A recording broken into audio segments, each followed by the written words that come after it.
Raha araka ity vaovao izay navoaka ny Mikael Kamindia Mahazo ity moa dia tsy afa-po tamin'ny vola sy ny firavaka azony nandritra ny fanafihana ireo jolahy tao Toamasina ny androany maraina ka saiky hanolana ilay tovovavy 12 taona. Izaho aolana hoy ny reniny kanjo tsy safa lasa ireo olon-dratsy araka ny fitantarana ireo niharany fanafihana. Firavaka rehetra sy vola ary finday rehetra no lasan ireo olon-dratsy araka ny nambarany izy ireo hatrany. Tsy vitsy araka ny fatao isan'andro moa ny zavatra izay hozarentsika ato anatin'ity video ity. Famelohany izany zavadrehetra izany dia mbola toy ny mahazatra foana abonné ny chaîne-natsika ary asio j'aime ny video. Indrindra azadino ihany koa ny mametraka ny komantera. Ndeha aloha idirantsika vetivety izany fanaovana abonnement izany melohany herisoantsika amin'ny resaka izay ataontsika. Ndao ary tompoko lahy, ndao ary tompoko vavy, abonné vetivety ary ny chaîne-natsika.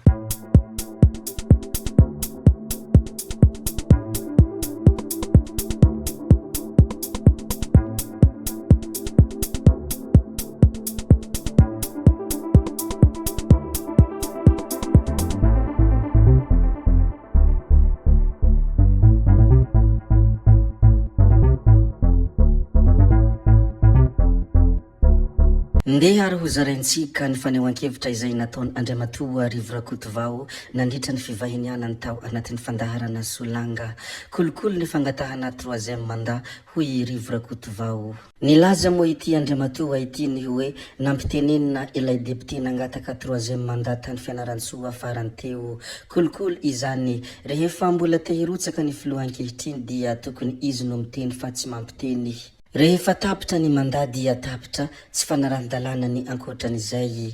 Efa nanana drafitra nentina nanarenana ny Jiramany fitondrana teo aloha Andriamatoa Hery Rajaonarimampianina saingy nanana ny heviny hanaovana izany ny mpitondra ankehitriny ary dia izao no zava-misy. Ireo rehetra no lazentsika teo ireo moa dia isan'ny nambarany Andriamatoa Rivo Rakotovao tao amin'ny fandaharana Solanga nandritra ny fandalovany tao tamin'ny fivahinianany.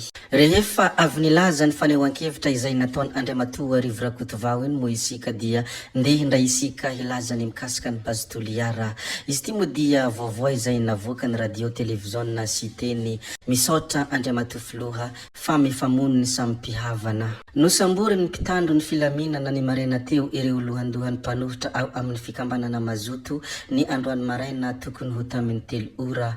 Voasambotra tamin'izany irezary raha ny fanazavana. Tezitra ny fokon'olona ka nirosy ihany koa tamin'ny fisamborana ireo olona mpanohana ny orinasa Bazy Toliara ao amin'ny fokontany Benetsy. Tsy avoakanay ireo olona tratranay ireo raha tsy mivoaka irezary raha ny nambarany izy ireo. Nilaza ihany koa izy ireo ny hoe ampiadian'ny fanjakana noho ny ity orinasa Bazy Toliara ity ny samy mpihavana ka tsy hanaiky ny herisoany io tetikasa io. Taoriany disadisa nisy tao amin'ny fokontany tsy afanoka manoloana ny fandroahana ireo mpiasan'ny orinasa Bazy Toliara mo no nisy io olana io. Eo anatrehany izany ihany koa dia mampitandrina izay mbola minia mivezivezy sy manitsakitsaka ny tanindrazana ihany koa izy ireo raha ny nambarany hatrany.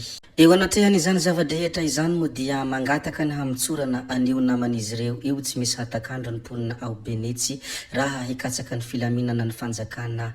Hatahorana hihitatra amin'ny fifamonoana eo amin'ny mpanohitra sy ny mpomba ny tetikasa Bazy Toliara ity raha ity raha ny zava-misy ao antoerana no asian-dresaka. Rehefa voaresaka tsika sy voazarantsika moa ny mikasika ny zavantranga any Toliara iny ny resaka bazy sy ny fanoherana izany ndeha arisika ilazakily ny zavantranga tany amin'iny siranam-piaramanidina Ivato iny.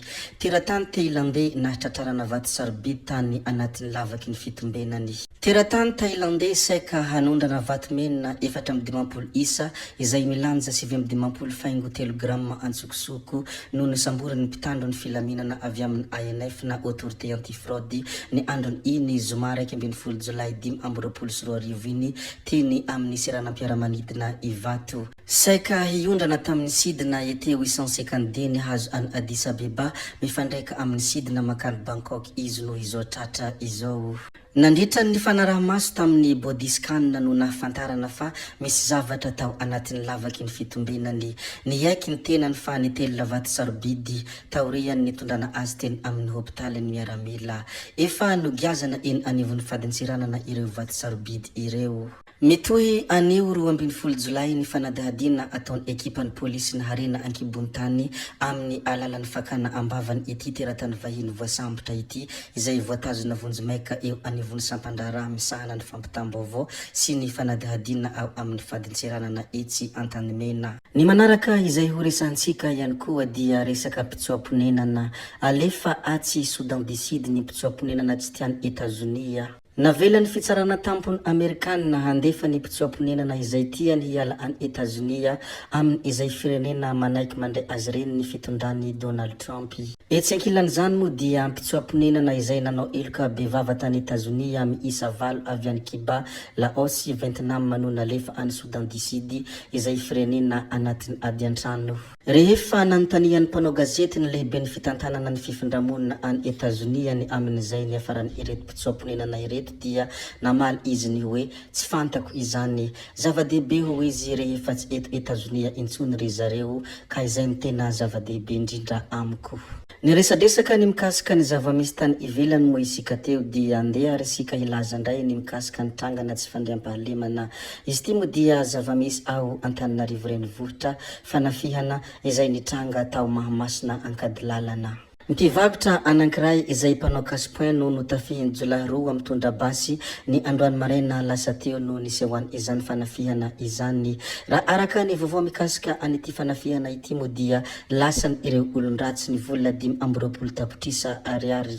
Izany moa anisan'ny trangana tsy fandriam-pahalemana izay niseho androany teny Mahamasina Ankadilalana ny resaka fanafihana mpivarotra mpanao casse-point iray izay notafihiny Jolay 2 mitondra basy. Tsy nisy azony izy ireo natao moa nanolonany ity fanafihana ity fa dia lasa ny vola 520 tapitrisa ariary. Zavatra be dia be no efa voalaza tato anatin'ity video anankiray ity toy ny fihetsikehtsehana izay nisy tany Toliara mikasika ny bazy ary miady ny sampihavana. Nilaza ihany koa isika ny mikasika ny fanehoan-kevitra izay nataony Andriamatoa Rivrakotovao nandritra ny fivahinianany tao anatin'ny fandaharana Solanga. Tao anatin' izany fanehoan-kevitra izay nataony izany moa no nilazany ny hoe tsy manara-dalàna izany 3e mandat izany hoy Andriamatoa Rivrakotovao. Tato ihany koa isika ny resaka ny mikasika ny fanafihana izay niseho tany Tamatavy ary saiky hanolana zazavavy ireo mpanafika. Tsy latsa-danja amin'izany ihany koa ny fizarantsika ny mikasika ilay teratany vahiny izay nahatratrarana vato sarobidy teny amin'ny seranam-piaramanidina Ivato. Nilaza ihany koa isika ny mikasika ny fanafihana izay niseho tany Mahamasina Ankadilalana. Tompoko vavy sy tompoko lahy, betsaka izay efa voalaza ka tsy valamparana intsony. Zay moa no namarana ny videontsika koa dia mankasitraka anareo na vitany hainao hatramin'ny farany ary mbola manentana anareo foana ny mbola hanaraka ny video manaraka izay alatsaka yaty misesisesy. Zay fa tsy ataonay lava ny resaka hametra beloma izahay, veloma vetivety fa tsy hoe akory veloma mandrakizay amin'ny manaraka indray no manao ny misimisy veloma ary tompoko lahy, veloma tompoko vavy amin'ny manaraka indray io.